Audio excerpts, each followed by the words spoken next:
আসসালামু আলাইকুম রহমতুল্লাহ। আমাদের আম হারভেস্টিং অলরেডি শুরু হয়ে গেছে।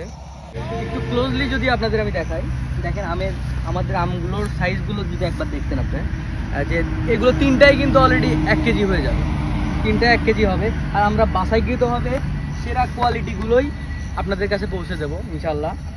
যেগুলো আমাদের সাইজে ছোট কিংবা 5টা 6টা কেজি হবে, এগুলো আমাদের লোকাল মার্কেটে চলে যাবে। আর আমগুলো আমরা শতভাগ ইনশিওর করতেছি এগুলো কেমিক্যাল ফ্রি। বারবার বলার কারণ একটাই, যে আমরা আমগুলো যখন একবারে সরাসরি গাছ থেকে পেরেই একদম আপনাদের বাসায় হোম ডেলিভারি হবে। এগুলো একদম কেমিক্যাল ফ্রি এবং ন্যাচারাল ওয়েতে এগুলো উৎপাদন করা। তাই শেষ পর্যন্ত আমাদের সঙ্গেই থাকবেন। আমি মোহাম্মদ সিফতান আহমেদ খান, সাফওয়ান ন্যাচারাল গ্রো ফার্মিংয়ের স্বত্বাধিকারী। ধন্যবাদ।